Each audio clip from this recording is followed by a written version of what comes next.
I should do Jonathan's alrighty when he does the Zoom link, because that's always lucky. Alrighty.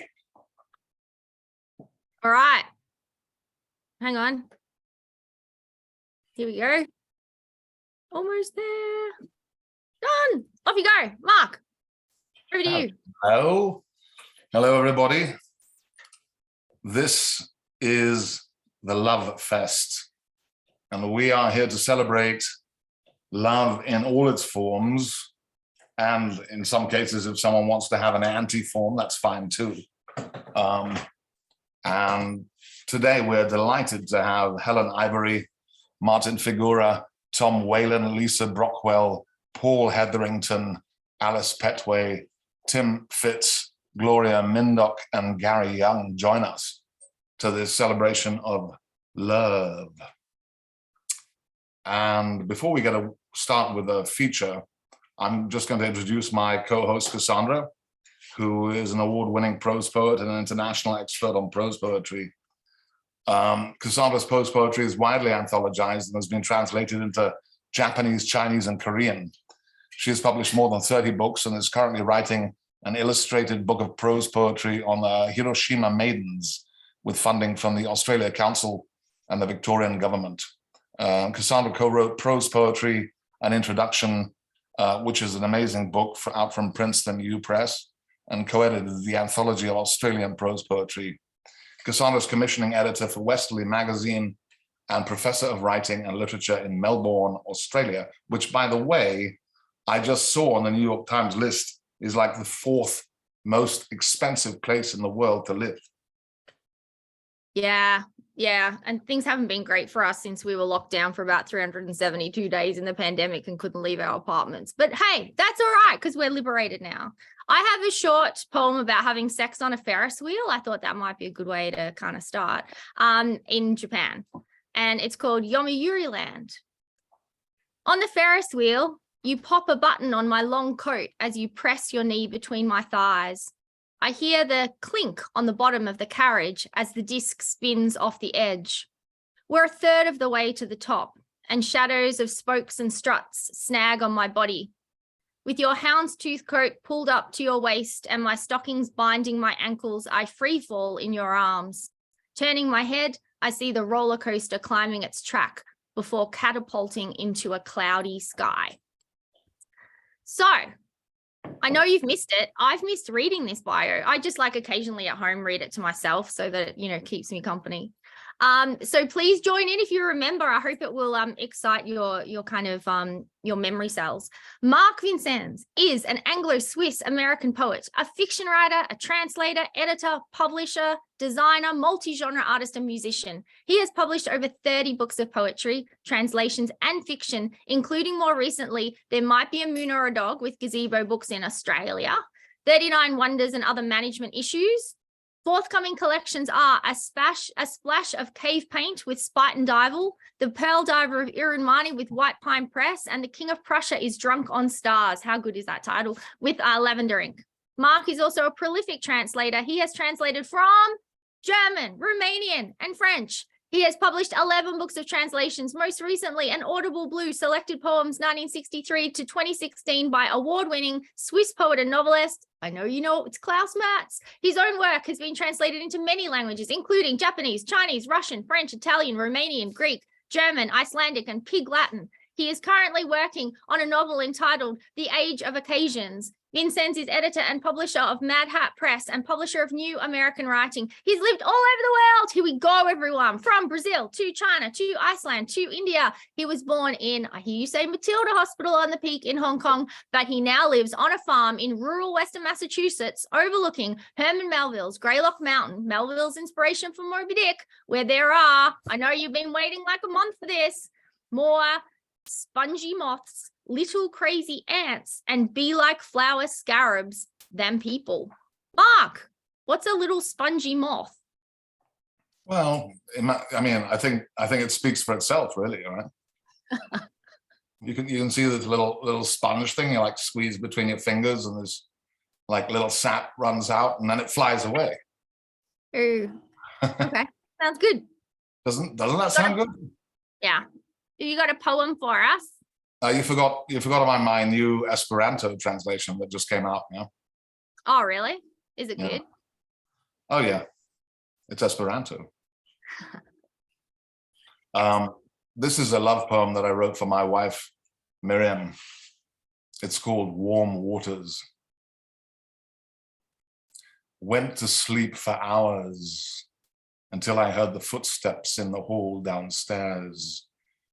The cat scratched the door for 15 seconds, and then the battle in the mind. Outside in the garden, someone else slept. It rained in my hands, and a huge tree laden with moths, not spongy moths, filled my head. Stubborn creature, you whistled over my bed, and me, with my stuck together eyes, I rose from the dead, and you pulled me gently into the light, and with loose fingers stirred whirlpools. So I think that's a pretty succinct expression of love. And now I'm delighted to move on to our featured readers. And I'm very excited to introduce Helen Ivory, who is a poet and visual artist. Her fifth collection from Blanax in the UK is The Anatomical Venus from 2019. Helen edits the webzine Ink, Sweat and Tears. Fantastic webzine, by the way. Always some new and interesting poetry going on there. And teaches creative writing online for the National Center for Writing. A book of mixed media poems, Hear What the Moon Told Me, was published by KFS, and the chapbook Maps of the Abandoned City by Sir Vision in Ireland. Helen's also has had her work translated into Polish, Ukrainian, Spanish, and Croatian as part of the Versopolis project. Helen's currently working on her next collection for Blood Axe, How to Construct a Witch, which will appear in 2024. And her newest book, which is coming out this year, very soon, in fact, is called Wunderkammer or Wunderkammer, new and selected poems from Mad Hat Press this spring. Welcome, Helen. Thank you very much. Okay, I'm going to have a little rampage through all of the lovish type poems that I've written. I'm reading two kind of pseudo-scientific kind of poems, which are from The Dog in the Sky, which there's a lot of love poems in there to Martin. So this first one is, I don't read these very often, do I now? So he's hardly ever. He's lamenting that I don't read this, but I'm reading them now. Here we go. Right, this is Element. I think I have discovered the 117th element. I've been saving a space especially on the sketched out edge of things. I know its weight, feel its gravity, its restlessness, its itching to be something else. It's in the air we breathe in and out to each other in love, passing particles of low heaven like a clever game of catch. And this one is a kind of pseudo-alchemic kind of love poem, and it's called Alchemy. Seasoned with a little fire, I am quicksilver in your mouth. Drink me down, I am pure enough, the colour of sky in water. This could be a good thing for you. Think of it as an experiment. You don't even need to do anything. Just accept me into your body. You will feel a freedom, a fluidity even. There will be no pain, only light, the kind that floods into every undiscovered part of your soul. This may seem dramatic, absurd even, and a certain amount of trust is required. But don't worry. I'm only a woman, commonplace, like the moon, like breathing. My further rampage, I made a tarot pack with the artist Tom DeFreston, and this is what I wrote for the lovers. It's hard to settle on what the snake means when it circles your ankle and circles his ankle and tethers you together like a playground game. If you have fire and apples, it becomes testing not to make a pie. And if you make a pie, you may as well go ahead and imagine a house. The garden gate was padlocked shut until this very moment, and the mountains and lake were a painting your angel dreamt for you. Then your angel gets you talking, and so you half fly, half tumble from the garden together, and you are laughing now, the makings of a whole new city up your sleeve. So this one is a little bit not so happy. It's in the collection I'm writing at the moment called How to Construct a Witch, and there are quite a lot of spells around apples and quite a lot of love spells involving apples, and this one doesn't go well. This is a little square prose poem, and it's called The Gift. There once was a lonely woman who replaced her heart with an apple. She took a sharp knife and engraved her name and those of the names of the spirits, Cosma, Synergy, Hoopity, in its freshly shined skin. She stood in the middle of a bridge as the wind heaped bright dying leaves about. She balanced the apple in the palm of her hand, but nobody came for her love. And the earth moved through the seasons and still nobody came. This carried on till the apple resembled some devil, they say, and the woman herself were transmuted to dust. One day, a quiet pandemonium emanated from the apple, and the townspeople hid behind themselves, too cowed to approach. A man stepped from the crowd with the air of a judge. He decreed that, indeed, the apple was infested with foul spirits, and pitched it into the river with his long-legged boot.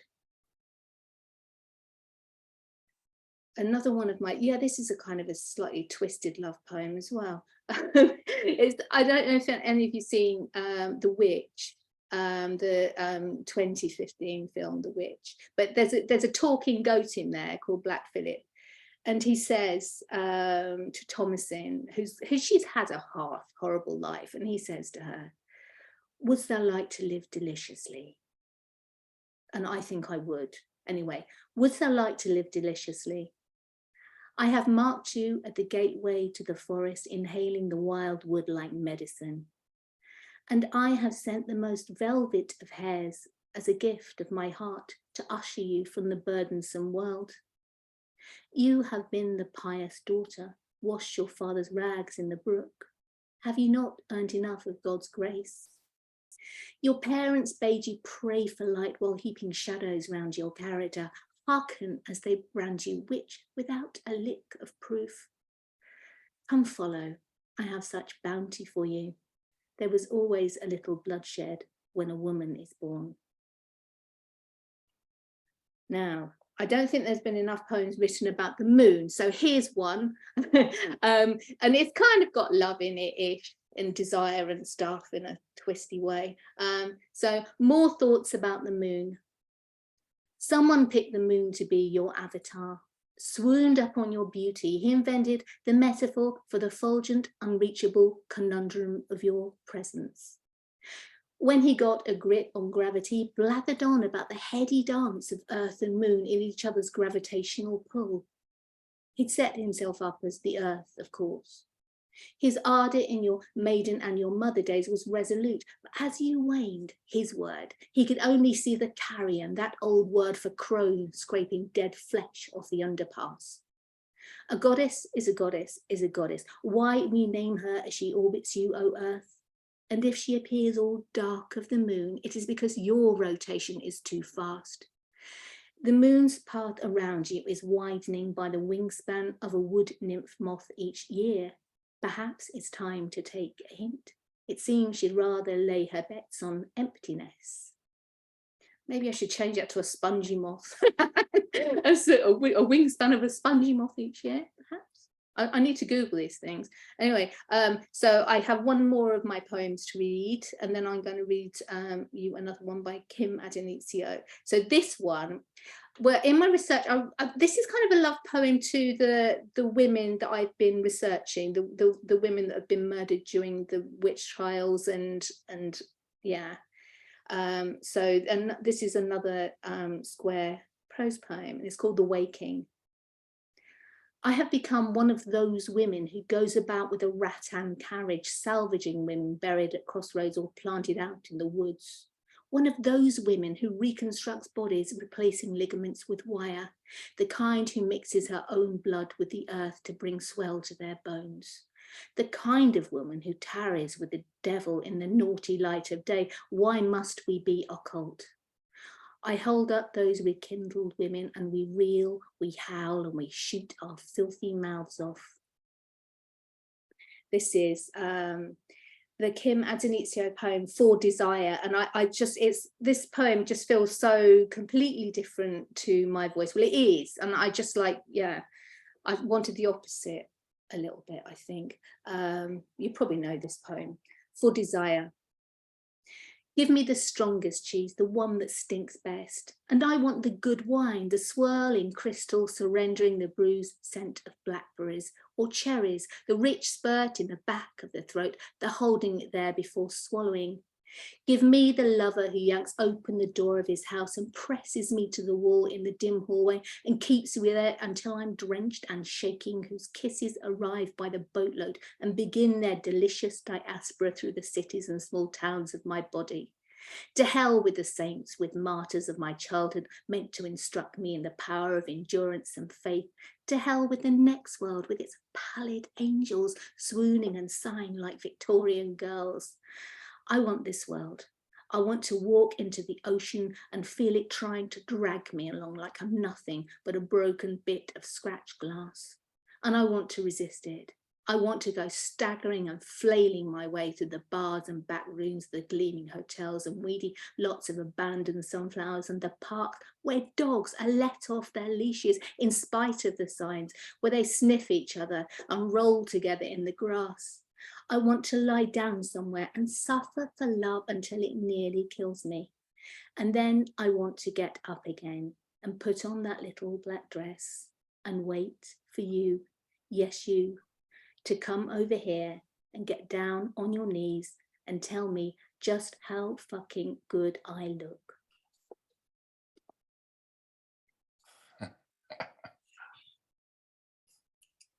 Martin, how good does Helen look? He was muted. I was muted. I was the 2 minutes. He looks fantastic as always. Yeah. She always looks good, which has made me have to up my game considerably. All right, mate. Be back to you soon. Right now we're going to listen to Tom Whalen, whose prose poetry and translations have appeared in Agni, Book Forum, Brooklyn Rail, Fim Quarterly, Georgia Review, Harper's, the Paris Review, and many other journals. Tom's books include The President in Her Towers, Elongated Figures, Wintercoat Dolls, The Straw That Broke, and most recently his second selection and translation of short prose by Robert Walser, the Swiss writer, Little Snow Landscape, from New York Review Books Classics, and The Equation, prose poems and microfictions from Black Scat Books. Welcome, Tom.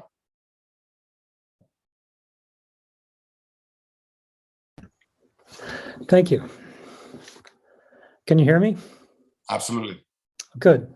Helen and all of us, there's an Alain Jouffroy poem that has the line, the moon is the kneecap of the night and poets have a lunar reflex. So as a footnote for us all and the moon. I just have 2 prose poems to read, one from the Grand Equation, and I'm opening up love broader, in this case to a creature that very few people seem to love, but we certainly should, since flies are far more vital and great sustainers of nature than our species happens to be. So this is a prose poem called Of the Order Diptera. Fly by its fumblings at the entrance. Fly that cannot testify. Pupa fly, midnight fly, forthcoming fly at the end of the world. Although fly, remake fly, advantageous fly in your exoskeleton, maggots with hooks. The window is open, the air porcelain, an eruption beckons a swarm. Fly with the diamond hard proboscis, with compound eye, viscid fly, very fly. Your hairs used for tasting. Fly that feast off the fly trap of the sky, that eats its way to the other side. What else hums better on entering? Green bottles that lay their eyes in the nostrils of toads, blue bottles in the living wound. Dream fly, won't you reconfigure us? Black fly, are you our savior? Fly of lead, fly of increase, fly that feast on the forgotten.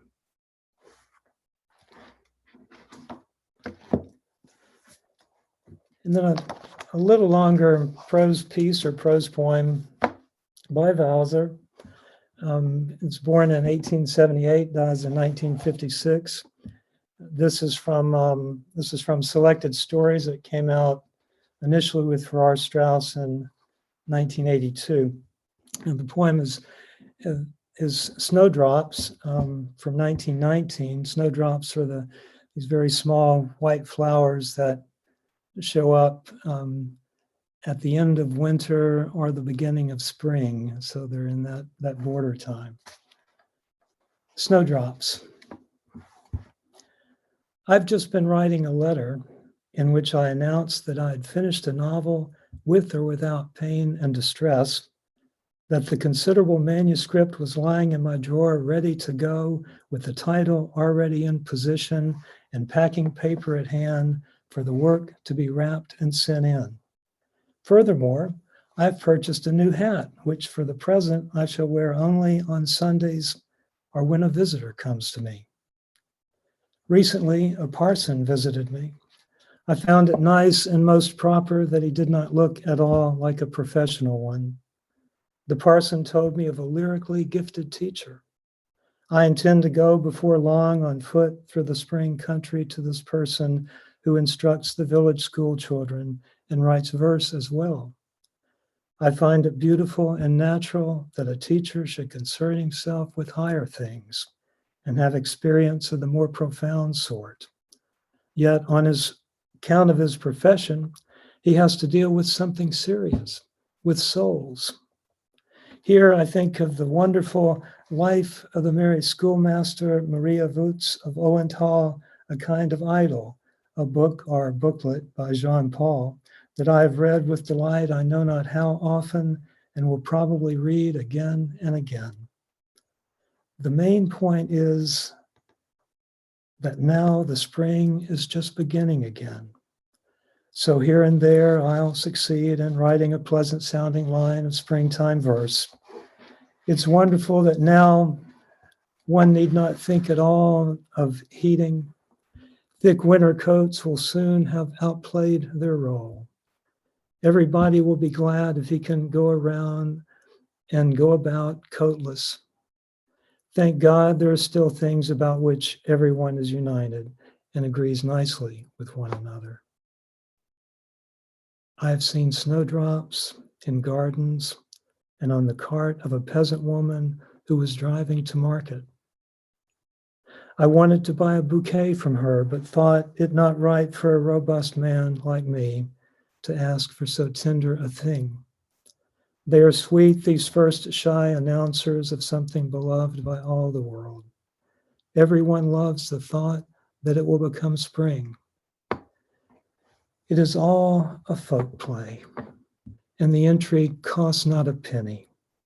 Nature, the sky above us, is conducting no mean politics when it presents beauty to all, without discrimination, and nothing old and defective, but fresh and most tasty, Little snowdrops, of what do you speak? They speak still of winter, but also already of spring.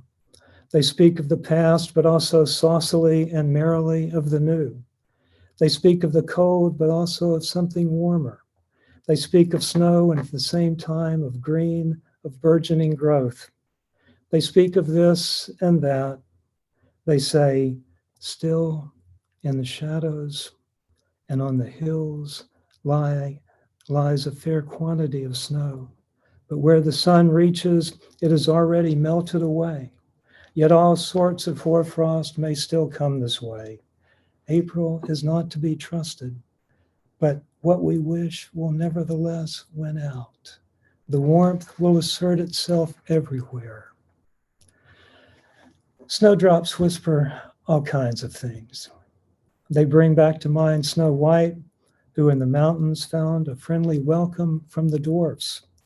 They remind one of roses because they are different. Everything always reminds one of its opposite. Just wait. The goodness will come. Goodness is always closer to us than we think. Patience brings roses.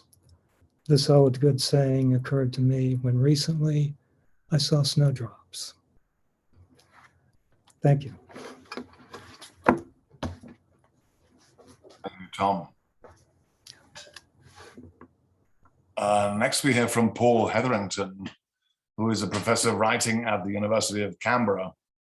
He's written and edited 44 creative and critical books and numerous academic chapters and articles. He was the founder editor of the National Library's quarterly journal, Voices, published in the 1990s, and co-founding editor of the international online journal, Axon, Creative Explorations, which is a great journal.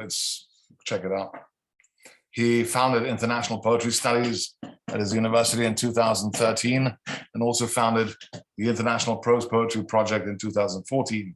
He has published 17 full-length collections, including Ragged Disclosures and Her 107 Words with Mad Hat Press in the US, me, as well as the collaboratively written Fugitive Letters.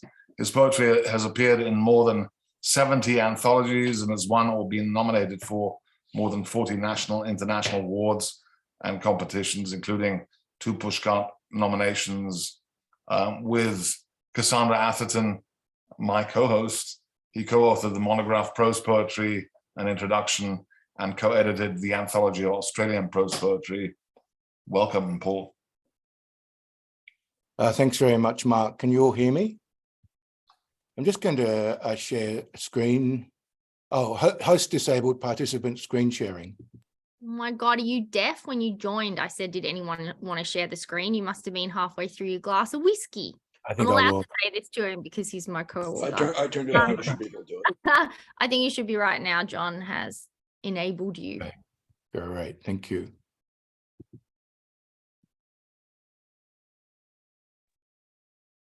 We'll just play the castanets while you share your screen. Yeah, I've got an issue that I can't get it to share. It's all right. I'll just Hang on. Really? Yeah, it's just Should be able to. Can we just make him a co-host, John? Oh, do I have to do that? I think you have to do that. Hang on, give me 1 second. I'll make you a co-host and you can try again. Okay.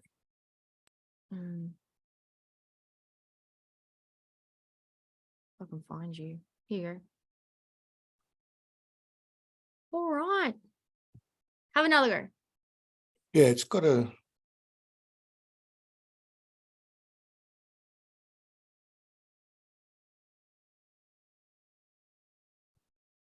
Hooray. I've got to enter a password, and I don't have the password. It's fine. I'd just like to read. So look, I'm going. You can email it to me if you want, and I'll share screen. Oh, no, it's fine. Okay. So I'm going to begin with a poem by Ashan al-Hindi, a Saudi poet, a short poem. Isabella, she searches for someone else every day and finds me. And I search for someone else but find her. It is said that east and west shall never meet, but Isabella and I meet every day on our trip in search of others.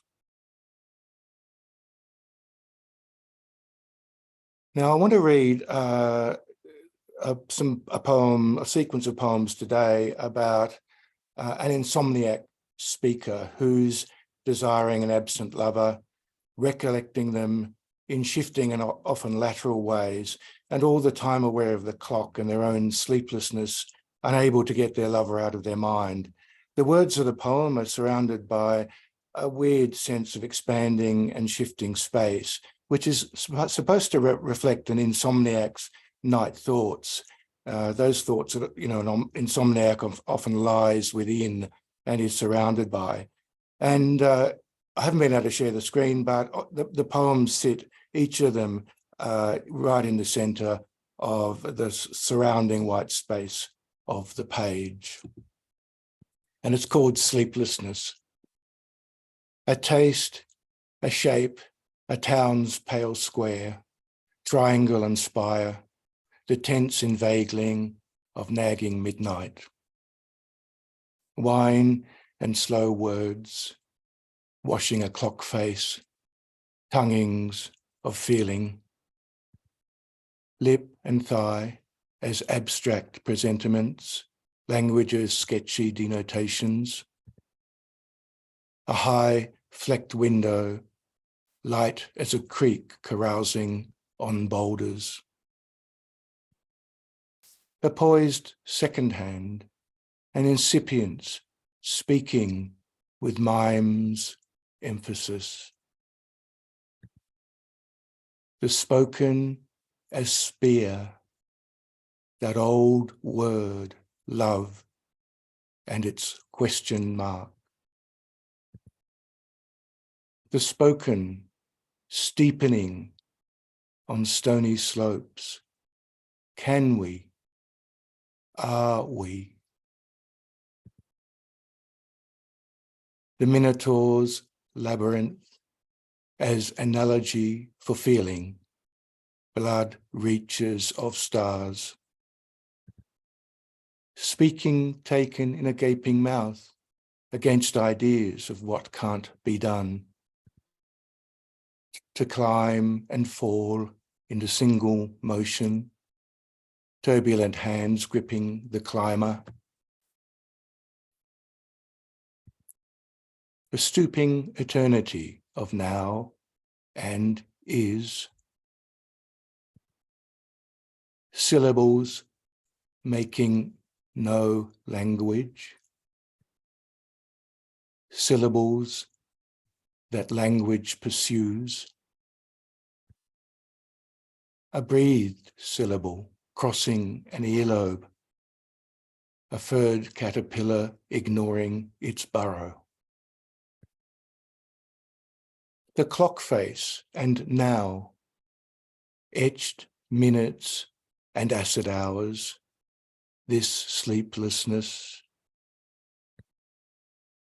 The clock face and now, arriving snapshots and rotating ideas, acid hours, this sleeplessness. The clock face fractured by wordy incisions and chiseling loss, acid hours, this sleeplessness. Your body's here pressing down, a failed analogy, a heavy suitcase, sleeplessness. Your body's here as pressing idea on white-watched squares with the gagging clutch of what is desired. Your toes follow a cathedral's long staircase. Caramel knows your body's salt, an evaporation or fleur de sel, tongues finding crevices. Touch my arms. Pleasure ignites 3 a.m.'s absence in a species of anguish. Let's shift beds. Look at that clock face blinking in purple like a rattled man. A minotaur's bellow, blood on the lip. A mouthful of coffee as adored bitterness, which your words keep sipping. Breathe syllables in a long, wanton reach. Green and white distance, a shoreline and city. Breathed syllables and a bowl of fruit. Rapid fruit fly. Your sentences are a body's taut sinews. Clogged feelings returned to oceans of travel. Possession is a boat bumping on water, also a boat broaching a dock.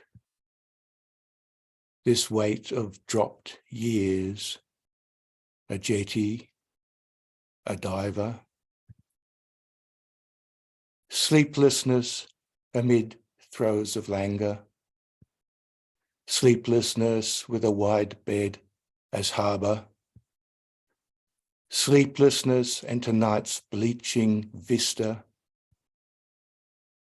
We shop and walk, wanting a bedroom.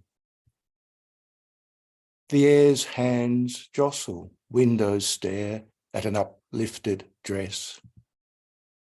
You, I, a mess of pronouns.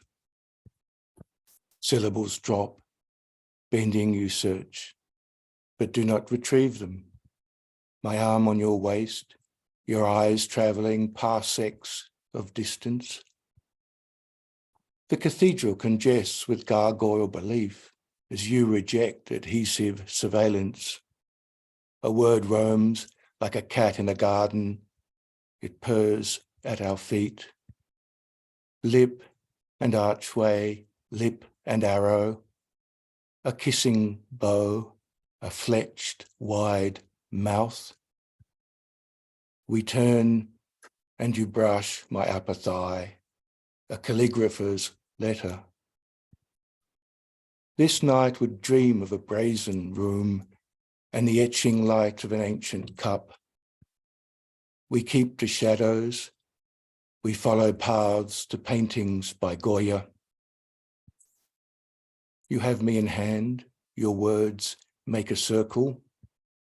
The white days between us, the clock's slow sand hills.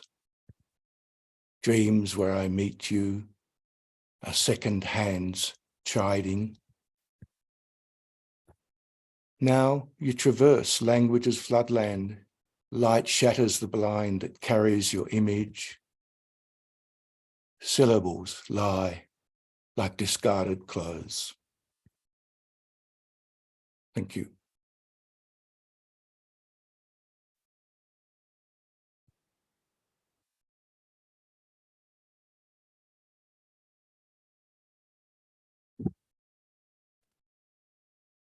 Thank you, Paul.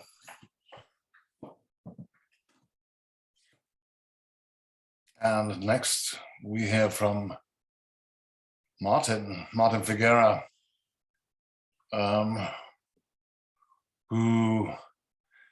whose collection and show Whistle were shortlisted for the Ted Hughes Award and won the 2013 Saboteur Award for Best Spoken Word Show. His books are Shed from Gatehouse Press and Dr. Siemens' Catastrophe Machine from Cinnamon Press, which were both published in 2016. Dr. Siemens' Catastrophe Machine show was shortlisted in 2018 Saboteur Awards. Martin lives in Norwich with Helen, Ivory, and with his sciatica. Together, they began hosting live from the Butchery Zoom readings during lockdown with leading guest poets, including the Saboteur Best Regular Spoken Word Night 2021 Award. Hi, Martin. Hello. It's lovely to be here and listen to everyone. I'm going to start by reading some poems based on love letters from my mother to my father just at the end of the Second World War, where he just come over here from what is now Poland. It's love letters, June to Frank. I bought a dream of a coat, darling, a loose one in gabardine. I owe Mum the money out of her insurance, but I will pay it back. And besides, I had to have a loose coat. June stands on the bedroom lino, wraps her gabardine coat around her. She lets the wardrobe mirror take her dreams and turn them silver. We didn't go to the pictures over the weekend. Not that I missed the films, but I could have rested my head on your shoulder and smoothed a little. Passport to Pimlico flickers onto the silver screen, and June is lost to her own country. They are king and queen on thrones of velvet. Stars swirl above their heads. They turn to each other and kiss and kiss. If I had the money, I would catch a train to Shrewsbury tonight. Frank, darling, I love you so much. It is impossible to wait for 12 months. I cannot do it, darling. I want you to ask Mum again, and if she says no, break it to her gently that we are going to apply to the magistrates. She reaches her white-gloved hand across the refreshment room table.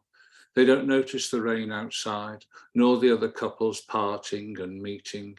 He tells her again with that dark accent that he loves her, and it is like her heart has stopped, like nothing could be forbidden. I want it to be nice, to go to bed without curlers. We can pretend we are married. There is only enough moonlight for the shape of him. She learns by touch. Afterwards, her head spills black curls onto his chest. The sound of their breathing fills the room. I still want a peach, but I have no hope of getting one. There, in the middle of a white plate, in the middle of the table, a peach in the glow of its own light. It's for her, and how he got it, he will never tell. Only say that in China, it is the name given to a young bride and a symbol for everlasting life. I shall keep the house nice and have the water ready for your wash and have your clothes ready to change on your slippers by the fire. While you're getting washed and changed, I can have your tea on the table. A whole day slips through the pale purple of mansion polish. A carpet sweeper chases specks of dust through lavender fields. Her own face appears in the furniture. She shines small brass animals back to life. A tiny kitchen disappears into the mist of an afternoon. A sponge cake rises behind the oven door. He watches the last slow hour on the factory clock. We can nurse baby for half an hour and then you must put him to bed. I insist on this as I want him to know his daddy as much as me. He must grow up to love us equally. We must give him a good life so he will be proud of us.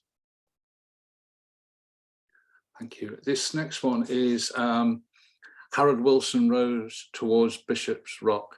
I don't know if you know who Harold Wilson was. I thought I'd read something obscure. He was our Prime Minister in the latter half of the 60s and the mid-70s. And he was a renowned scholar at Oxford, but a working class grammar school boy. And what else? Every year he would don his baggy shorts and go off to the Scilly Isles, which are off the very southern tip of England, to go bird watching with his wife, Mary. He retired mid-term because for health reasons, which turned out to be Alzheimer's. So this is sort of the end of Harold, I suppose. Harold Wilson Rose Towards Bishop Rock. Bishop Rock is this lighthouse that rises out of the sea on a sort of jagged lump of rock. Harold, knees like little moons, bends his back, puffs through the clamouring halyards of the bay, always 6 moves ahead of the other buggers, be they old Etonians or fellow grammar grubbers, and where else to escape serious concerns but these silly isles. The cormorant is attentive company at the blunt end of the boat, kinked wings hung out to dry, Harold's words gulped down like slippery fish. The oars are worn soft in their locks. While he rows, he recalls himself a boy in a school cap at the steps of number 10. On the slipway, Mary diminishes to the red dot of her coat. The lighthouse lays down her path, tugs the glow of Gannick's mac and pipe smoke through the net curtain of Mizzle. Mary turns, heads up the slope towards the archipelago's clustered lights and their ugly little bungalow. Helen and I have been together for nearly 20 years, and I've singly failed to write a love poem that lives up to being married to Helen Ivory.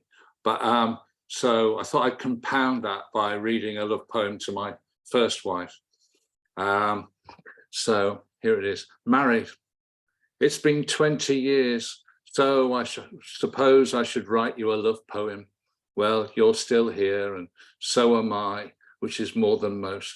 There, I have written you a love poem. You can see the problem I'm having. My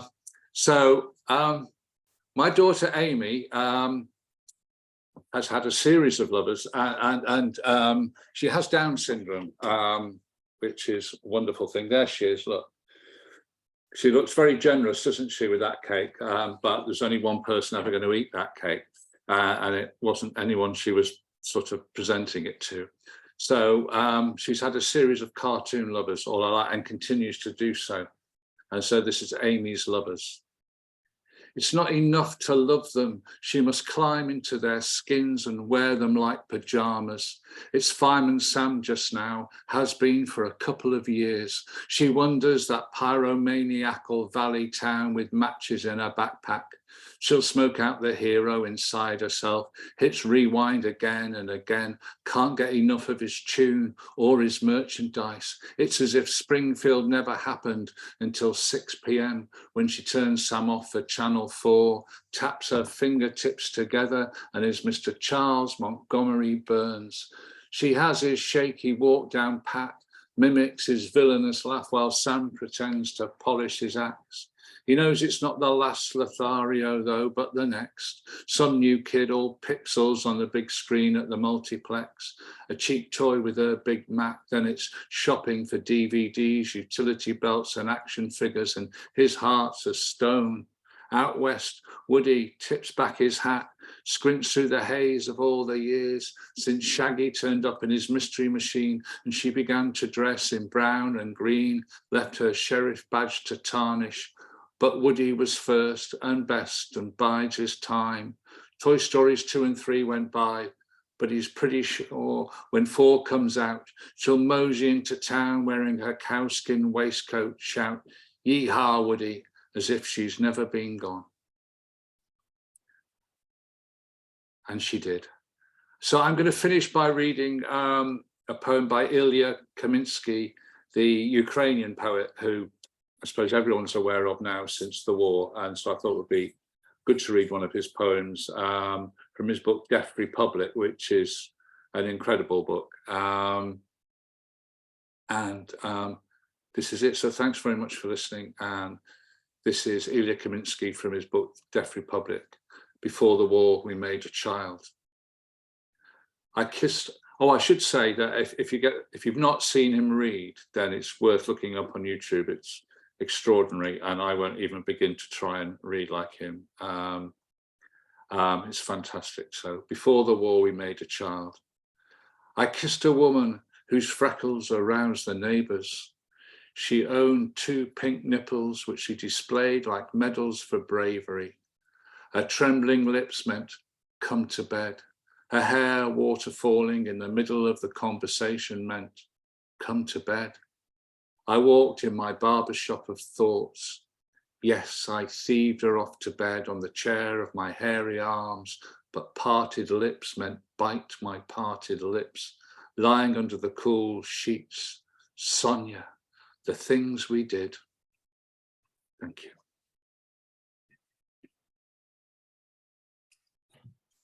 Thank you so much, Martin. The things we did and the things we've done. Next, we hear from Tim Fitz, who is the author of Hypothermia, a collection of stories published by Mad Hat Press in 2017. His novel, The Soju Club, was published in Korea as a Korean translation. His stories have been published by many journals, including Granta, the Gettysburg Review, Boulevard, and many others. He currently teaches creative writing at the Curtis Institute of Music. Welcome, Tim. Thank you. Thank you, Mark. And thank you, Mark, for publishing my short story collection, Hypothermia. And thank you, everybody, for coming out and taking the time to hear all this amazing work. I'm going to read a couple of, or a few pieces of flash fiction. The first piece is called Zero. Can everybody hear me okay? Yep, absolutely. Perfect, thanks. Zero. In the 9th grade, a friend and I walked to the bus stop one morning when a meteor cut the cobalt sky in half, one horizon to the next, the white line sustaining the entire streak, the underside of a cosmic razor slicing the sky from one side to the other. Of course, none of the other students waiting believed this. Bullshit, they said. There would have been a flash. A sonic boom, said another. One kid said it was just a plane or the space shuttle.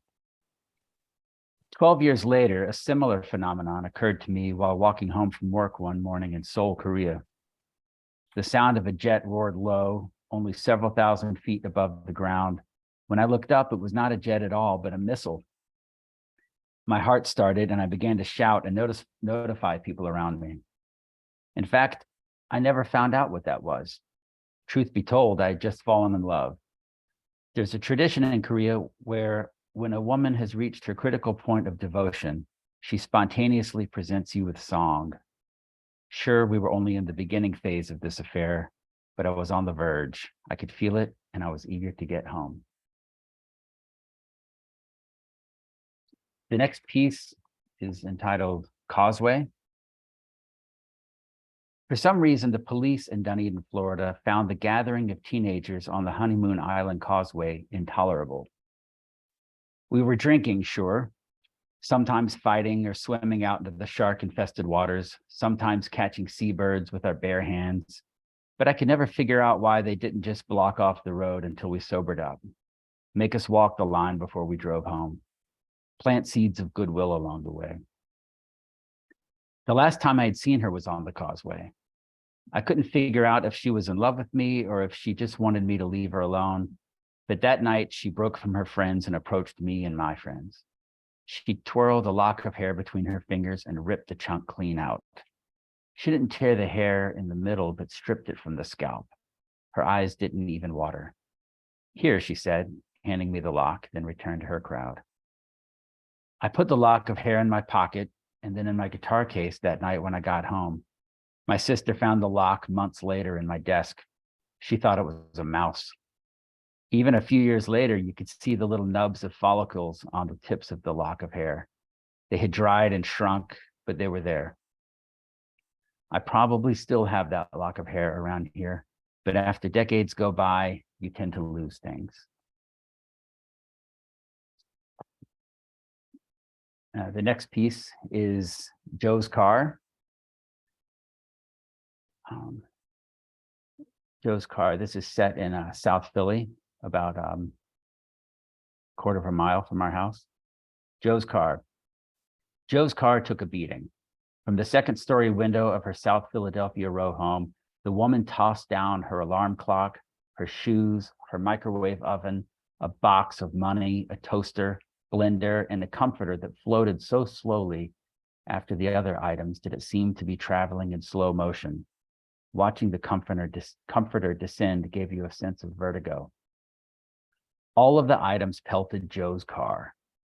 The lights from the police cars lined up on Oregon Avenue flashed all the way down Juniper, intermittently illuminating the woman, her hair down past her naked breasts, and hours of screaming had shredded her voice.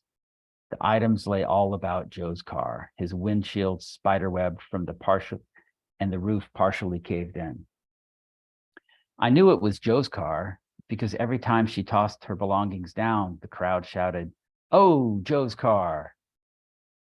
I don't know if there was ever a point in the evening when the woman had the crowd's sympathy, but if she had, their sympathies had now clearly shifted to Joe and his automobile, a Yugo. The crowd shouted for her to jump already. They shouted for the cops to tase her, to shoot her and be done with it. The woman forced her hands upon the windowsill and gave a look down one side of the street and then the other. She disappeared with a spray of lighter fluid, a box of tampons, and flung down kitchen knives one by one. Oh, they shouted, Joe's car. I'm going to finish with a poem from one of my favorite poets, John Waldbarger. And this poem is called Your Suitors. I've never read his poem before, so bear with me. And I hope to do it justice. Your suitors. Like fast clouds, they creep in. They seem to know where you are headed, like family dogs. They storm the restaurant where we eat, wearing coffee cups and legs of lamb. Do your suitors ever sleep? They seem to wake up drunk. They withdraw as one, like deer, as if running for a bus. But there's no bus, all speaking at once like a suicidal teen. Your suitors form a hanging wall around your beauty. On street corners, they slouch, hardly breathing. They fog in like sharks to our corner of the party. They shark in like fog, as if dancing, but they are not dancing, as if drowning. Don't get me wrong, I wouldn't change a thing. At karaoke, they are lovely, kind even. They anticipate your joy as if they had loved you in eternity. Even as you fall on me, I feel their proximity. That they too are naked as the tree across the street before a snowstorm, that maple which is probably dying. Thanks, everybody. Thank you, Tim. And next we hear from Lisa Brockwell, who was born and raised in Sydney, Australia, and now lives in Kirramure, Scotland. Lisa's poems have appeared in The Spectator, The Canberra Times, The Weekend Australian, and Best Australian Poems. Lisa has 2 books published by Pitt Street Poetry, Earth Girls and The Round Ring. Welcome, Lisa. Hello, thank you so much for inviting me. Lovely to see you all. I'm going to read a couple of new poems, first of all, and in the first one there are some snowdrops. So I was just thinking of Tom's snowdrops, and yeah, it's that time of the year. Detour. No early snowdrops on this ridge. It's not that kind of detour. I'm at the mercy of no epiphany following you here. Sure and steady up the muddy brae, your monster truck confusing the dogs, who'll never make sense of remote control. I'm willing you a duck to water, here where Christmas isn't summer. These crouching hills and standing stones fit me like Cinderella's shoe.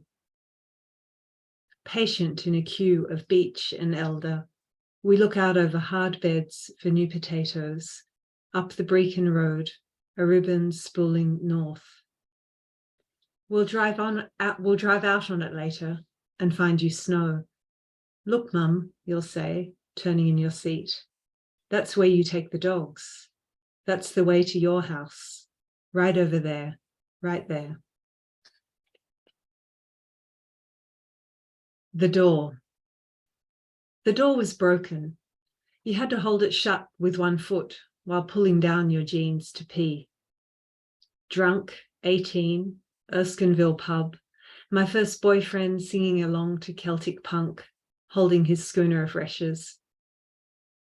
The writing on the back of that door, I like to sit a while and read it, even with my legs askew. Troops out, land rights now, logocentrism is oppression. Free East Timor, you have to read The Laugh of the Medusa, dead set.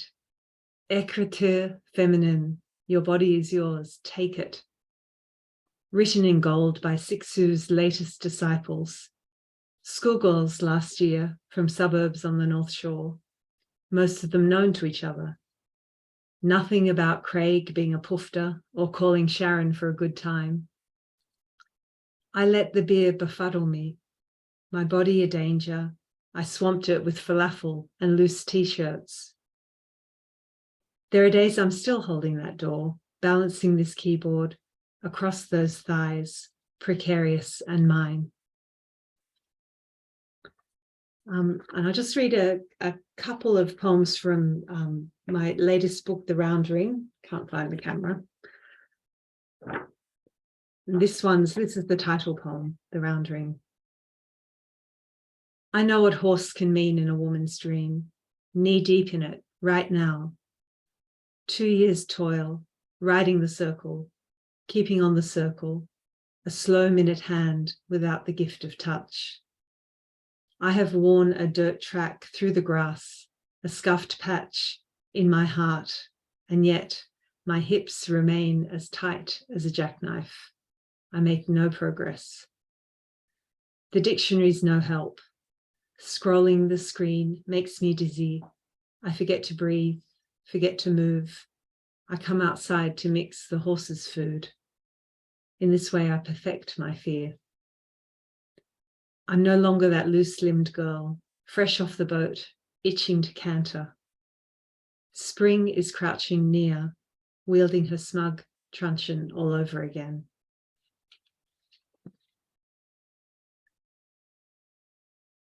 This is called Equinox, and I think of this as a love poem to London. Paddington Station.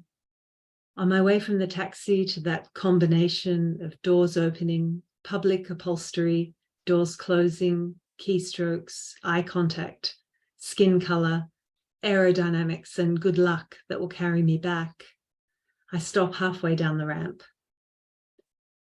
My heart is a cat I can't keep on any porch. She wants to sit and feel the sun make her fur liquid velvet. She knows her stuff. The sun is stronger, 2 days since the turning, the point at which day and night hold each other at bay. I remember that moment. I had no idea what would happen next. Like watching water held in a bucket swung overhead. Like the days before a wedding when people say almost too much, make their peace, and then stand back. We fought our way out of the dark. The morning sun on your face is the most beautiful thing I will never see again. Hold that thought, my love, no matter how much light we find in each other. Spring here, a foot of snow, autumn at home, a heat wave. The year barrels up the ramp, cold arms open wide. I stand and hold my suitcase, head down until I look back. And I'd like to finish with a poem by Gwen Harwood, who I think of as one of Australia's finest 20th century poets. And this is called The Sea Anemones from her book, The Lion's Bride, which came out in 1981. Grey mountains, sea and sky, even the misty sea wind is grey. I walk on lichened rock in a kind of late assessment, call it peace. Then the anemones, scarlet gouts of blood.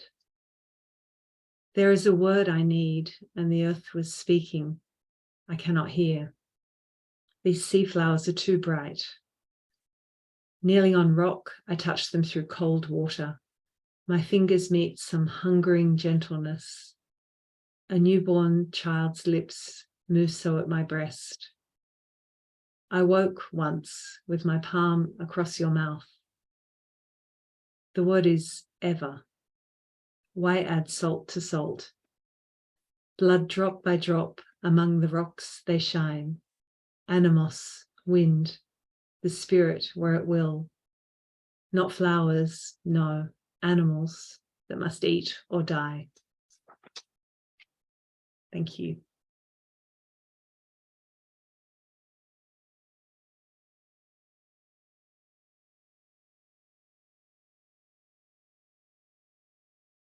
You're muted, Mark. We're missing all of your pearls of wisdom.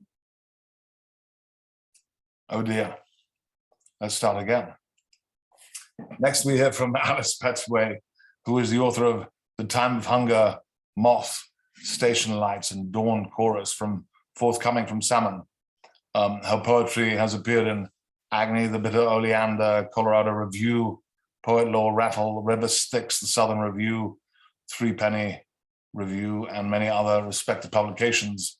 Alice is a former Chiltuma Artist Fellow, Lily Peter Fellow, and Art Orney Writer in Residence. Alice lives and writes near Seattle, Washington. Welcome, Alice. Hi, everyone. I have to say, when Mark invited me, I enthusiastically said yes. And then I went to bed and I woke up the next morning and went, wait a minute, I don't write any love poems. What am I going to read? So I've dug back through my work, and I don't know that these count as love poems, but they all touch on some complexity that I think is part of love. So hopefully these will fit the bill. The first one I'm going to read is titled Barbed Wire and Bedclothes. I will rip these sheets off you like a bandage, like a rush of birds, lure you with coffee, crisp your toast until it's so black no preserves can save the taste. Anything to rescue us from the staleness creeping into our lives. We sought adventure once, so cut the barbed wire now and chance the landmines. The battlefield is better than these pale pillows. Let us be prisoners, comrades, or casualties. I would rather have you wounded and bleeding than flawless and whole in this shroud of bedclothes.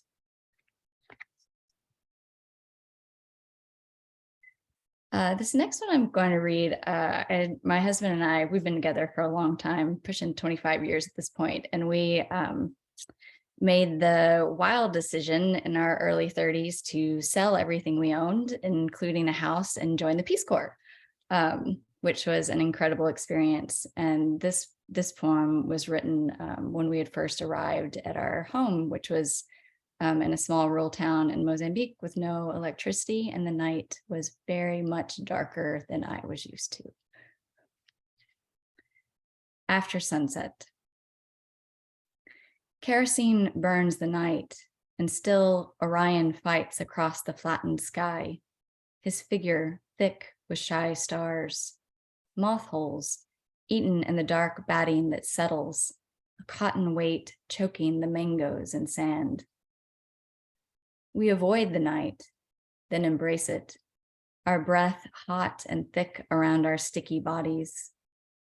The leaded air, swift drug, lures us down where the darkness wraps wool tendrils around our ankles, our wrists. Not quite a mother's touch, not quite a lover's, but something modern and swollen and edging on violence. Our skins slide against each other like fish, like lightning. The moisture of our efforts mocking the dry night, hanging breathlessly outside the drape of our mosquito net.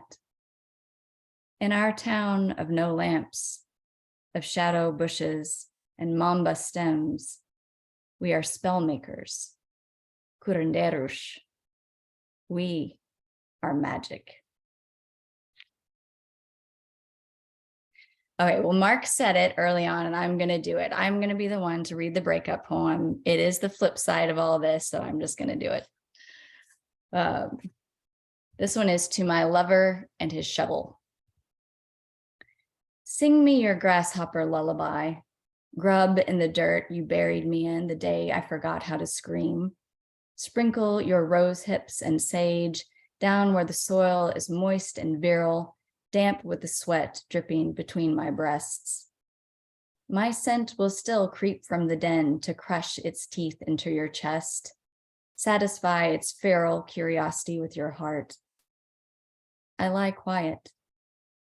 The leaves float above me, a chameleon skin crumbling into my humus. Smother me like a blanket of snowflakes. I will melt you in the steam of my rot, drink you into my earthworn tunnels.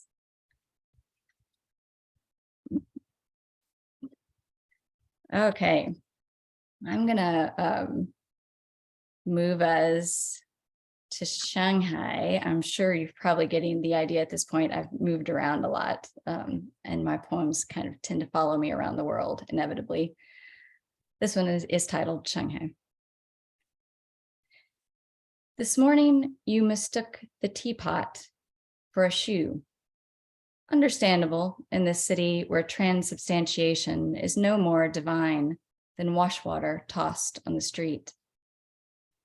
I conduct tests to determine our evolving composition. We float more easily than when we arrived at the seaside. We are becoming smog, dumpling steam, phlegm in an old man's throat. Who knows where it may lead?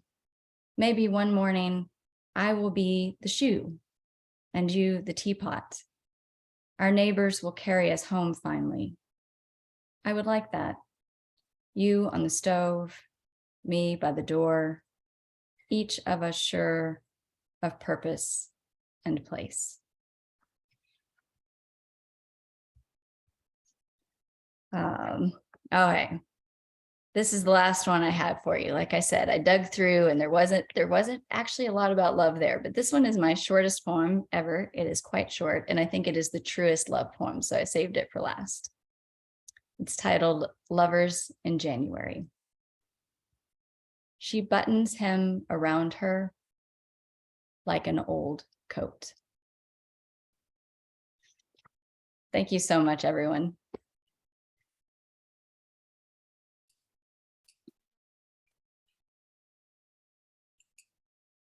Yeah, an old coat is always good, especially one of those really thick ones, you know, like the Austrian Loden, you know, when it's really snowing and you kind of wrap that around yourself, you kind of feel taken care of.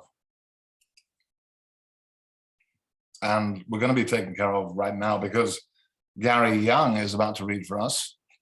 And Gary's most recent books are That's What I Thought, which was winner of the Lexi Rudnicki Editor's Choice Award from Persia, and Precious Mirror translations from the Japanese. Gary's books include Even So, New and Selected Poems, Pleasure, No Other Life, winner of the William Carlos Williams Award, Braver Deeds, winner of the Peregrine Smith Poetry Prize, The Dream of a Moral Life, which won the James D. Fallon Award, and Hands, a new book of translations, taken to heart, 70 poems from the Chinese. And Gary was recently published by, that was recently published by White Pine Press, the same press that published my new book. And Gary has received grants from the NEH, NEA, and the Shelley Memorial Award, from the Poetry Society of America, among many others. Gary teaches creative writing and directs the Cowell Press at UC Santa Cruz and is well known for his prose poetry. But let's see what Gary comes up with today. Well, thank you, Mark, and thank you all for a wonderful reading. I feel like I have a lot to live up to. I wanted to start by reading a poem, or reading love poems, and this is sort of a poem about preparing oneself to be loved. She took my two hands in hers, pressed and caressed them as if she were bathing me. I held hers as mine were held, stroked her knuckles, her palms, then realized the finger I lightly traced was my own. How strange to find I could show myself such tenderness.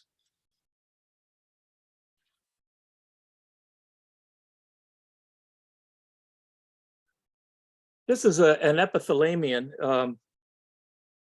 I too was going through and realizing that I haven't written a lot of love poems. What am I going to do? This is an epithalamion poem, and I realize now that I've been married. We have been married longer than twice as many years as this poem describes. I left home when I was 17. 17 years later, you and I were married, and today we have been married for 17 years. It's a queer calculus. For 17 years, I have turned to you in the dark and teased your nipples with my tongue. I have watched your body swell with children, and I have seen our children slip, startled and wide-eyed, into the world. There's a locust that rises from the ground only once every 17 years. When the time comes, bury me deep.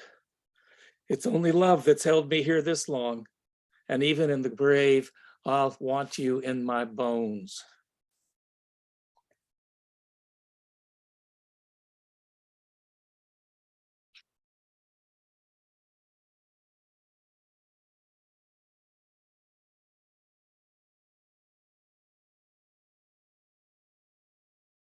These poems have no titles, you probably get that.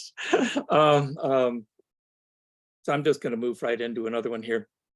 While I was away, it seemed another world, not this one, where your breath charms the air I breathe in sleep. I was gone too long. Let's embrace regret and love the world. I brought you a story. In the city, there were yellow leaves in a whirlwind that followed me down a cobbled street.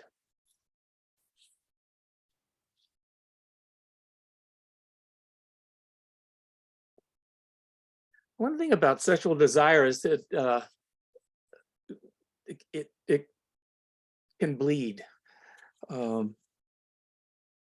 fragrance welling up from the petals of the iris is more arousing than a woman's scent. This sexual vertigo is sadly charming. I would penetrate those petals if I could.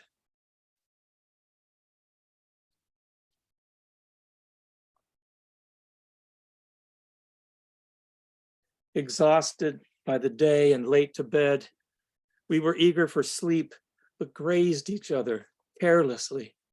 A single caress, and we were making love with such ferocity that I understood for the first time why they once called this dying. You came again and again, and I fell deeper inside you, past darkness, past time, and all the world, and it was morning.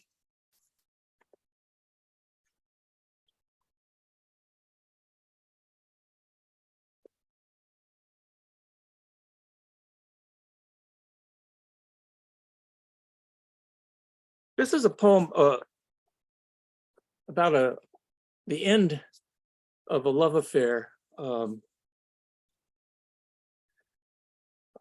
wanted to read it because my mother-in-law died last week, and this is a poem about her sister, a woman I was very close with. She called the police the night Peter disappeared, and the police said, "There's been a murder. Describe your friend." She began to speak, and she could see his body laid out before her. She recalled his eyes, his hair, then his hands, his chest, his teeth. She mouthed every birthmark, every scar. She mothered him with her voice and fleshed him out with words. When she had finished, she bowed her head as if to kiss him and whispered a verse she'd memorized as a child. Set me as a seal upon thine heart, as a seal upon thine arm, for love is strong as death.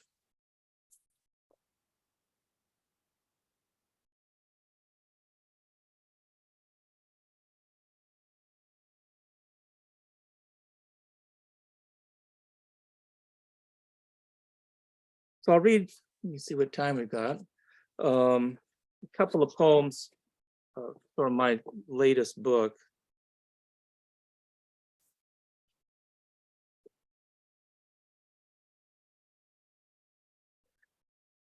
At 60, I've made progress eliminating anger from my heart and ridding myself of attachment to things.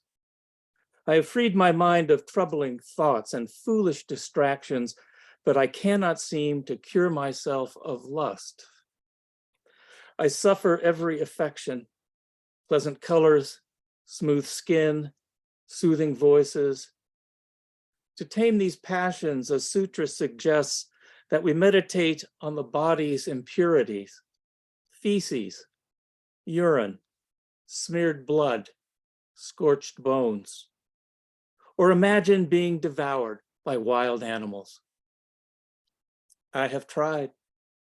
It may well be that a living body is like a rotten corpse, neither one worthy of desire, but how could I ever turn away from my son's dark eyes or the music of my boy's sweet voice when he calls to me.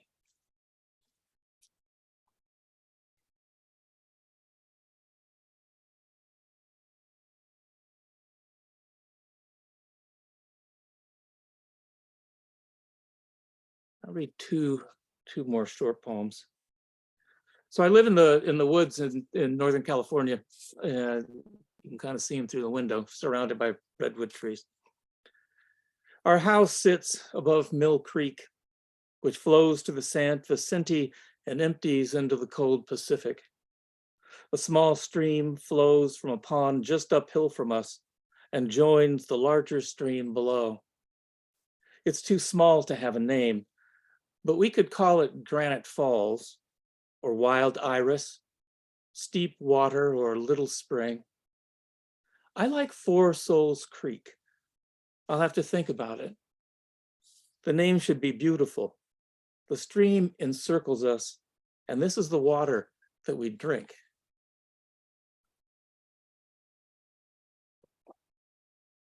So I'll end with another poem about living up here in the mountains.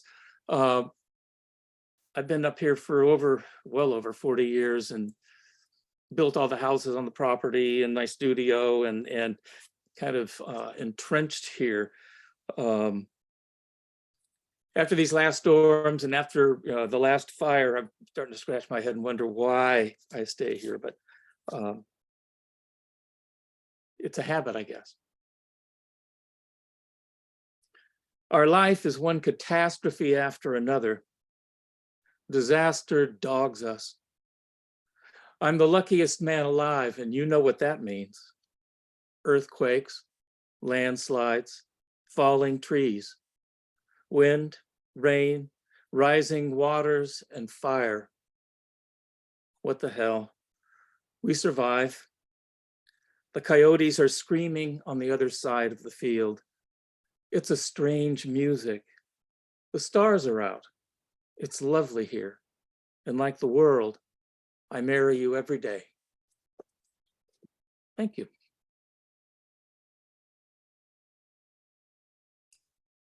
Thank you so much, Gary. And next, we hear from Gloria Mindock, who is the editor of Chavena Bava Press in Somerville, near Boston. Gloria is an award-winning author of 6 poetry collections, 3 chapbooks, and a children's book. Gloria's poems have appeared and been published and translated into 11 languages. Her recent book is Ash from Glassfire Press, which won 7 book awards and was translated into Serbian by Milutin Dubovic and published by Alma Press in Belgrade. Gloria was poet laureate in Somerville, Massachusetts, 2017 and 2018. For more information, check out her website at gloriamindock.com. Welcome, Gloria. Hi, thank you so much, Mark and Cassandra, and hi, everybody. Well, I guess in February, but I celebrated 28 years with Bill, and I don't write love poems either. So this is as close as I got to one, and it's called My Little Poem. The laugh he laughs, making me laugh, silly words, the curve of mouth, warmth of eyes. I have to sit, cannot breathe. There is a feeling of connecting, feet on cold floor, time to stand, carry this memory to the other room. It is the end of the day. Sleep closes our eyes, and somewhere in the air, the laugh continues. The red wall is still red. The red chair is still red. Each moment different, taking us where reflections show up on the ceiling from the outside world, but we look away. With Valentine's Day coming up, I was thinking of the brokenhearted. And so every Valentine's Day I wear this. I don't know if you can see it. It's a heart with nails in it. It's the crucified heart. It appeals to my humor. And so the second poem I'm going to read is called Empty Field, and it's from my book, Nothing Divine Here. Empty field. Today, with flowers in every room, for what doesn't matter, I am well aware what you want. I am a monster, waiting, mournful. Wounded, my language penetrates your eyes. You dispense your attention elsewhere. Sometimes when I sleep, I dream you love me, but when I'm awake, your heart fills with traffic. Each morning, you align yourself to perfection, but not me. I stand at this window and silently pound my fist. Your kiss could have been light, a child's secret, deep and apart from all others. All this camouflaging worries me. The garden is dead.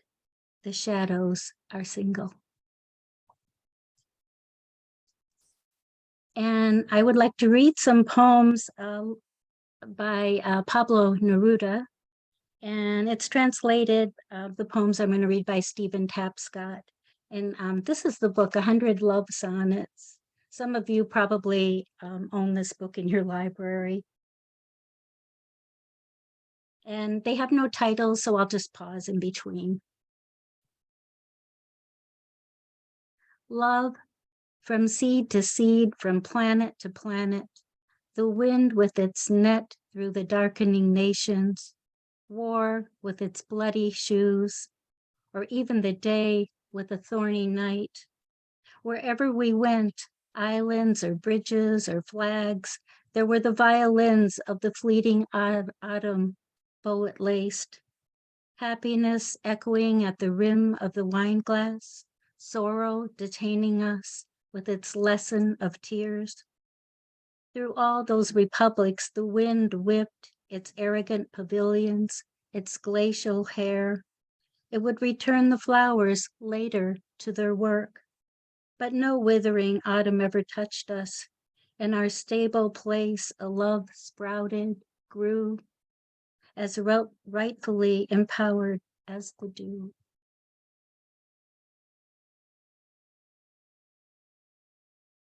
You must know that I do not love and that I love you, because everything alive has its two sides.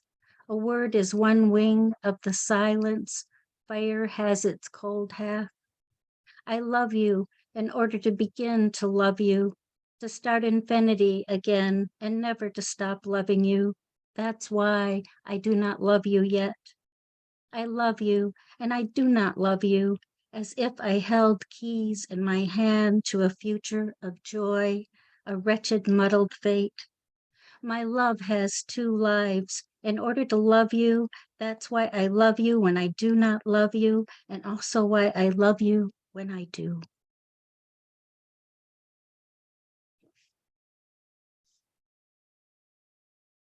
I do not love you except because I love you.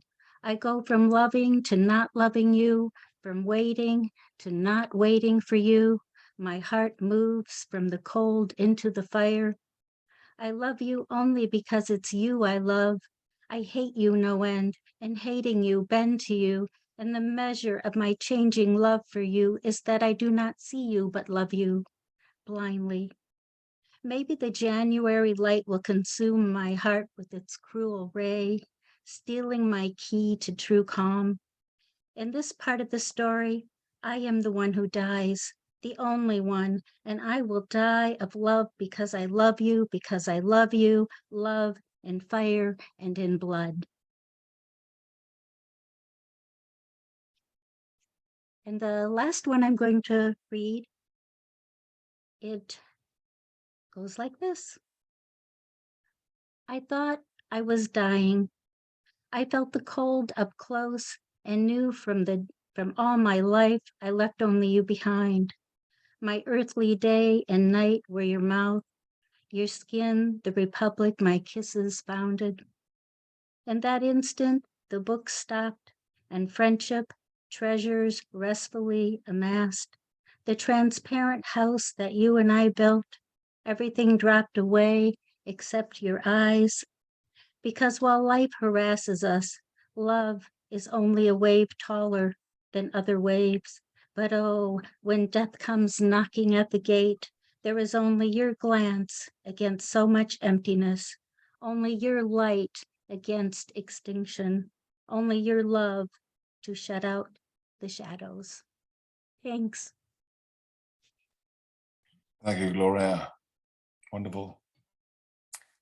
And we thank all of you for this wonderful feature for today, including Helen Ivory, Martin Figura, Tom Whalen, Lisa Brockwell, Paul Hetherington, Alice Pettway, Tim Fitz, Gloria, and Gary Young, of course.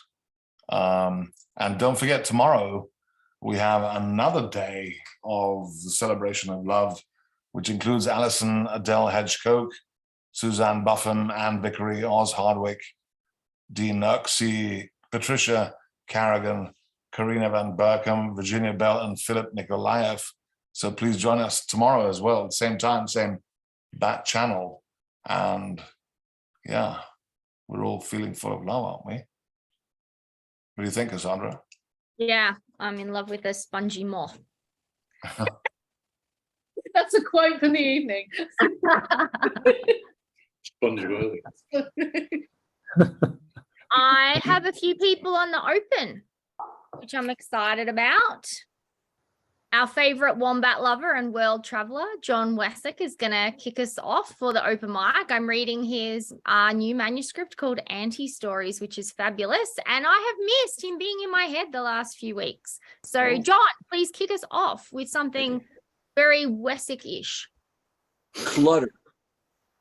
She leaves her breasts on the counter in front of the blender and microwave oven. Her dark Orioles distract me every time I carry bread to the toaster. It's always the same. Shapely thighs drying on the shower rod, hips soaking in the sink. She drops her navel on the bathroom floor along with her wet towel, piles lips and mouth with the dirty dishes, and abandons her uvula on the dresser. I need to clear the couch of slender calves and smooth shoulders to watch TV. At bedtime, something wet tickles my ear, her tongue on my pillow. I told you it was worth the wait. I've missed him. I've missed him seeing women dropping their navels on his bathroom floor. So that was a fantastic way of kicking off. Thank you. Thank you, John. Next we have Dawn, who I think is going, do you need to share your screen as well, Don, or are you just? No screen sharing. It's too complicated. Good point. I'm going to read you a Valentine's poem that I just finished. The Back Stairs. On a stormy Monday night in 1837, the steamship Home came apart, and Hardy Croom was killed with his family. His wife and their youngest, Justina Rosa, were buried in Newburn with their maternal grandfather. Hardy and his son and older daughter were never found. Greenwood Estate was their Florida home. Today, it's Goodwood Museum and Gardens. Ancient live oaks grace the verandas of the main house and the history promenade. Rare plants that Hardy identified and cherished still flourish in the gardens. A fourth grade lesson at leonschools.net states, a visit to Goodwood today provides guests with a unique glimpse of history and the people who shaped the Tallahassee community. Hardy's brother Brian moved in from his nearby plantation, expanded the house and renamed it Goodwood.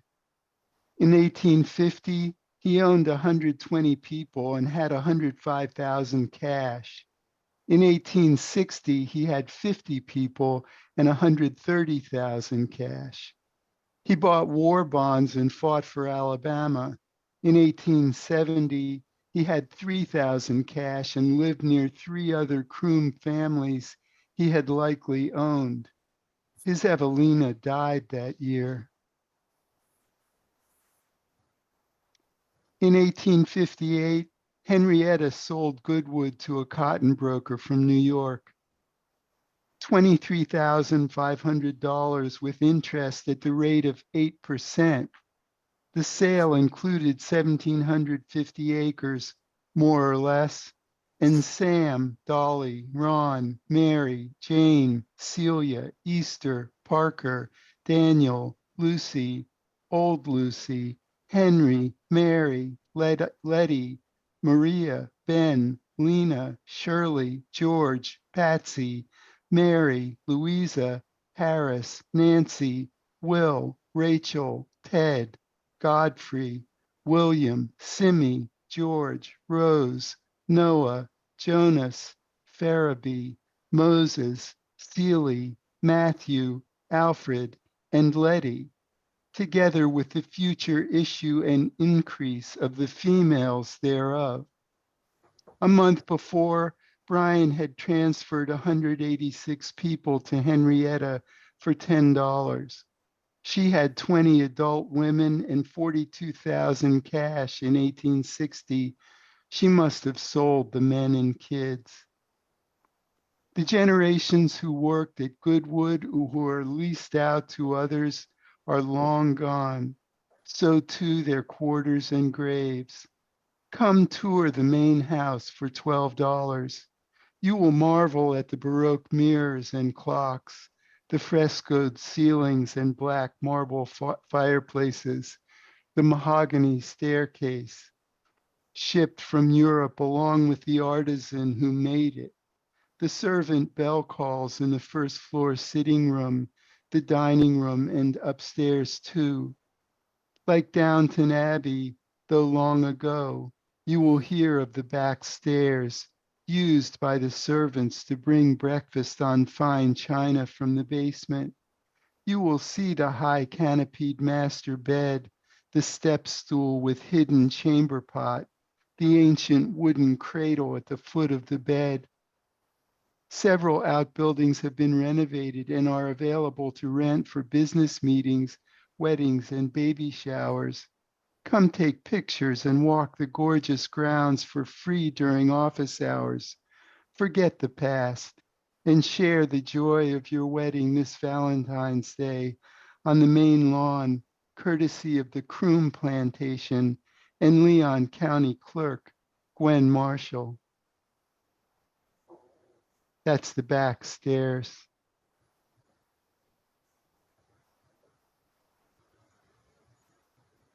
Amazing. I couldn't see your head at the end. I wanted you to pop back up again. But that was an incredible performance. I loved it. Get Goodwood, get there. Like Downton Abbey, but long ago. Thank you. Thanks so much for that wonderful performance. Next, we have the famous DeWitt from his chair in his moon boot. And if you're lucky, he might show you the heart on his sleeve.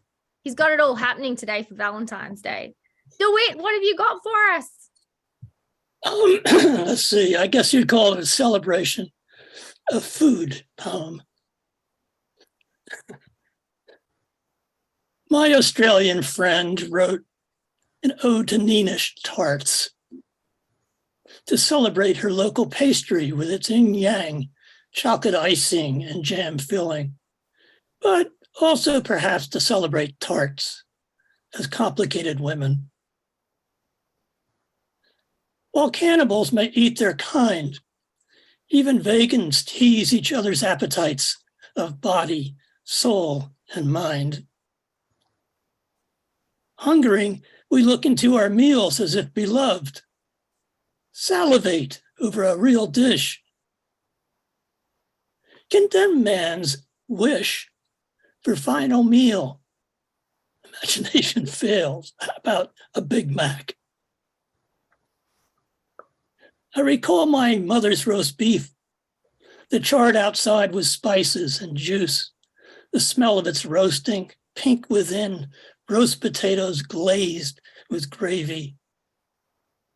Also foods that made me gag, cabbage, sauerkraut, lima beans, Brussels sprouts, asparagus, cauliflower, no baked beans, thanks, mixed with hot dogs, no fish, except tuna with mayonnaise. I hated little bones.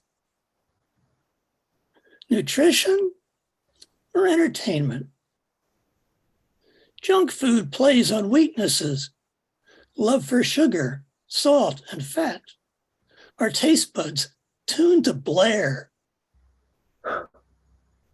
My sister, with thyroid issues in later life, was put on meds that deadened taste. Her only pleasure was the crunch of celery, textures probed with tongue. The chef's pièce de résistance demands tantric concentration to savor different ingredients and how they contrast and blend: sweet, salty, sour, bitter, and umami. From gourmands to gluttons, we revel in tastes, except for whole food dieters who avoid ultra-processed foods and rely on fruits, vegetables, vitamins, lean protein, minerals, and fiber to ensure healthier, longer lives. Speaking of which, my father, a candy manufacturer, oversampled his own wares and suffered from alcoholism, diabetes, and obesity. He died at 72. Candy is delicious food. Have some every day. Changed to candy is a fighting food as our company's slogan during World War II. Sugar was rationed, but candy qualified as an essential industry and survived on Army contracts for C rations. A brief digression, I admit, from pastries, appetites, and wit. What are you eating? My friend private messages me during the poetry Zoom she co-hosts, which spans my Boston dinner hour and ends before her breakfast. You always make me so hungry, DeWitt. That was a sensational poem. I love the bit about your mother's roast beef, but I do think you've got a problem with green vegetables.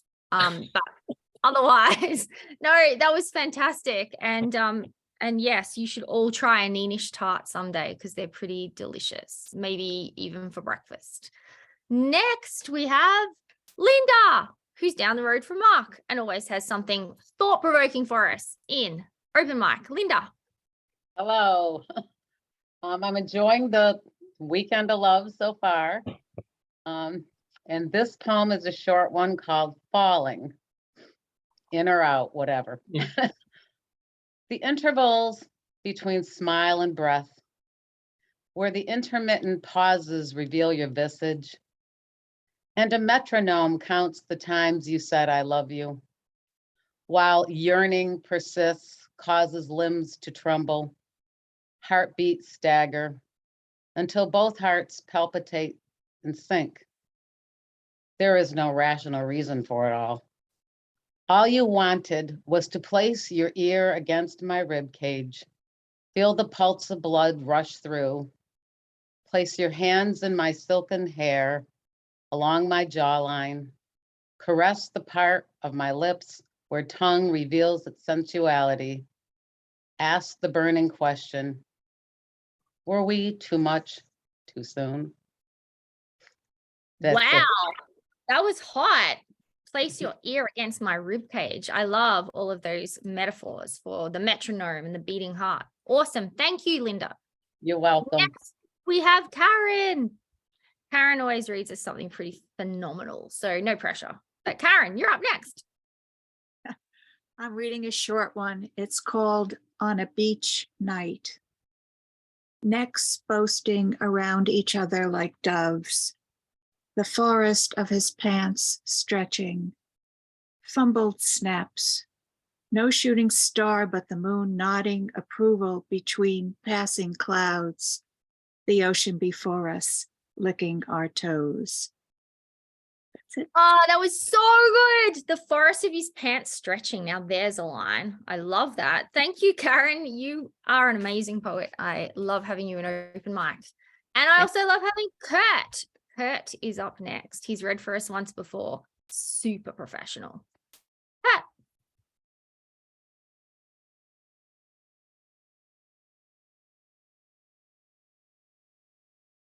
Is he still here? Trying to Yeah, find he's him. here. As I see him, I'll just ask him to unmute. Yeah. Sorry, you have to unmute Kurt.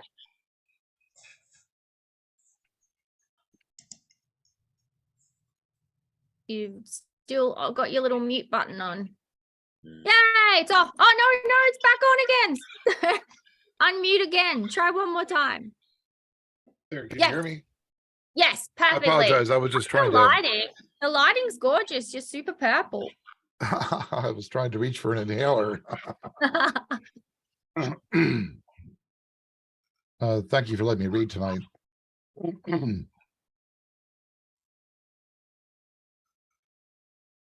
Barbara. Naturally, we fucked like rabid dogs, then slept. The artist barkeep who always had a key to my place, who came at night, politely, showering before slipping me into herself, kept Shakespeare's plays in the fridge, cold morsels to be sucked on, and gravity's rainbow floating in the tub, with Melville, whose meanings drifted off the page, awash in the spumy suds between her legs, a rose late mornings, and naked, her petite hands brushed overripe sunsets like swollen tongues onto blank canvas, stroking them thick, fat colors.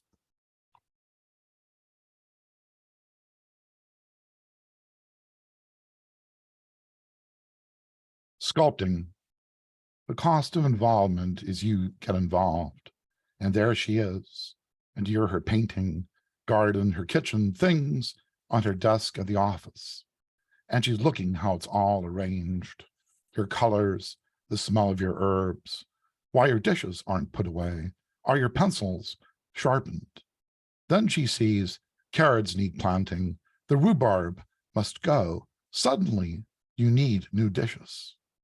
Then you start drunk serious, writing poems about the cost of involvement, how her lips are not cherries, but red angry commandments painted in a delightful rouge to elicit your obeisans. So softly her requests patter, and when her such and such of such words fall, your obeisans, yawns, lifts up its arms at her, smiling. She sculpts you. One night reads your poems and thinks that they are very pretty, but you are drunk and serious. You keep the gun in the drawer.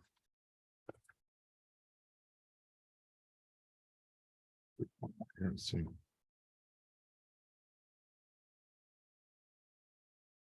This is called Svelte Fat Stains. Svelte Fat Stains. I want to shoot myself happy, amazed, or wake enough to see new rain wash through the canal's shoveled arteries that feed the dense veins of droughted trees, their wet heartbeats, the dead wood boards thumping in the wind-rotten holes of the fence's nails torn loose, through whose prick-hairy fingering gap I squeeze into to be with you, questioning whether that dead, calm, beatific smile you wear, as a heroine might achieve, is real or fabricated, aided by traces of lingering heroin that's still shipwrecking you, a sailor or assailant to whom I've come yet again to break time with like the sacrament, dry before wine peels away our wet, delicious sins. And then read you one piece here. This is my translation of a poem by Jacques Prévert called Breakfast. Breakfast.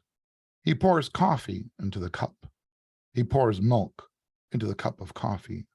He sprinkles sugar atop the café au lait, and with a little spoon stirs it round.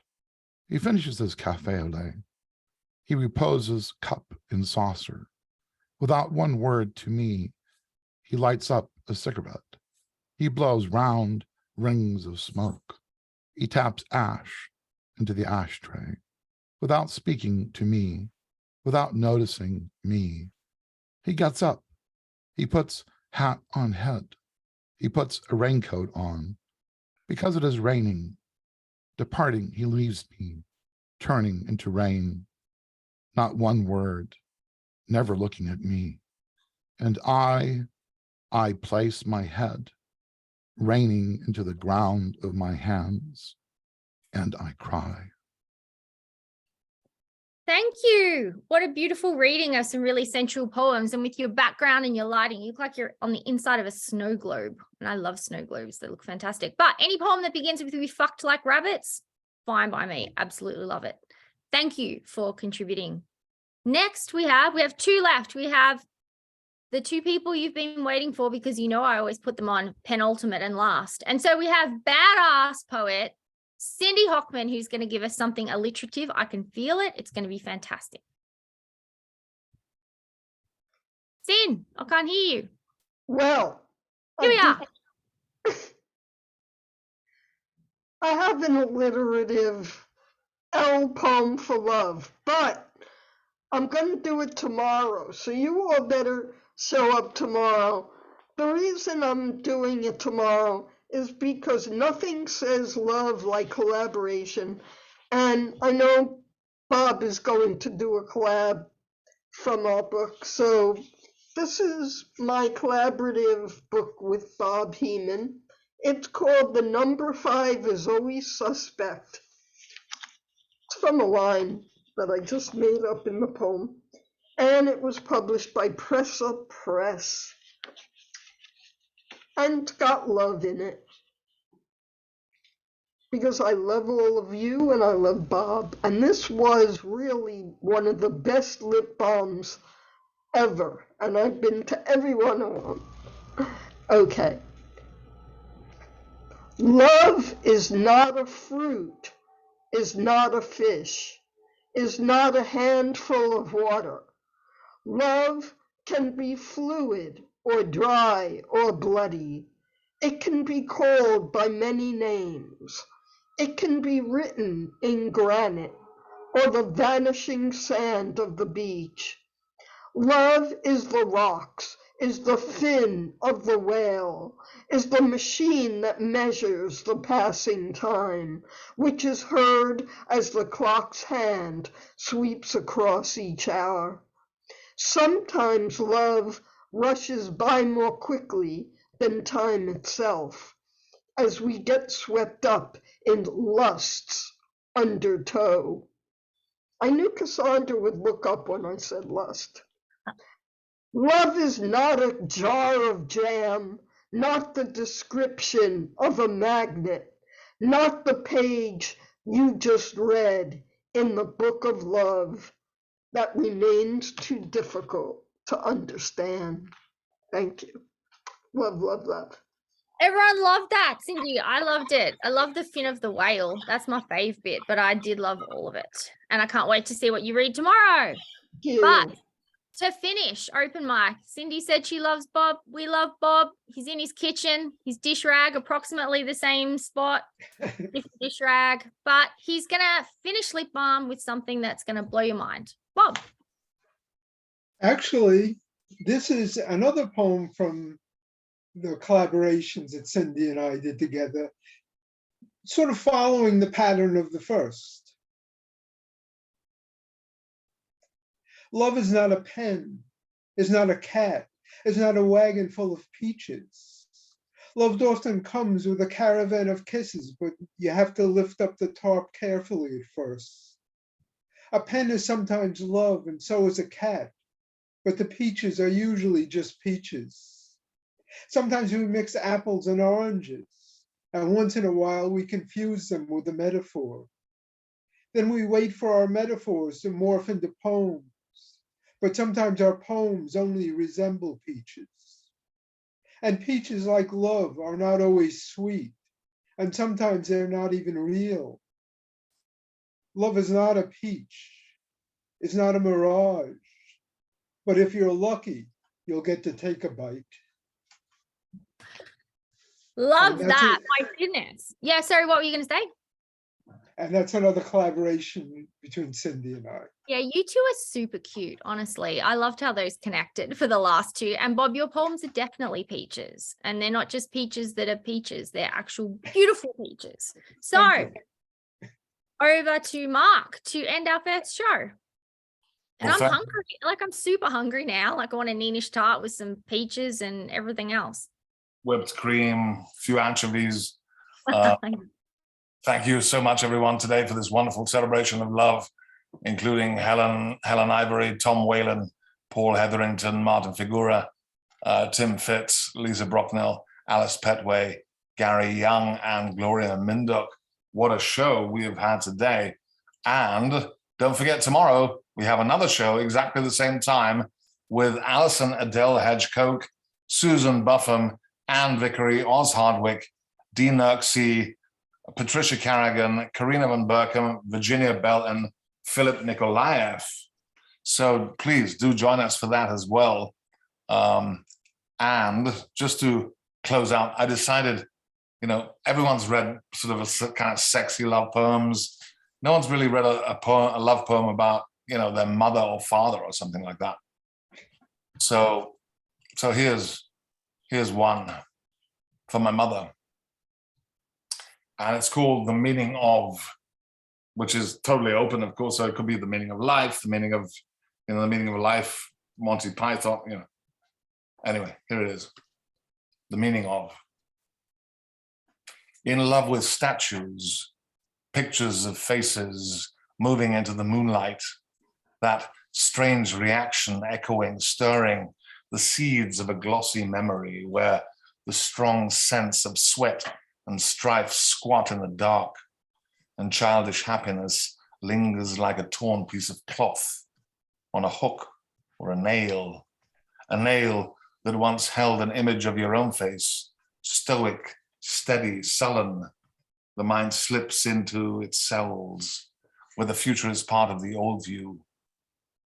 What if, from the hospice window, along the causeway, went out into the calm, unstirring sea, matter swaps with matter, and delicious strands of kelp bloom and rise with their eyes wide open.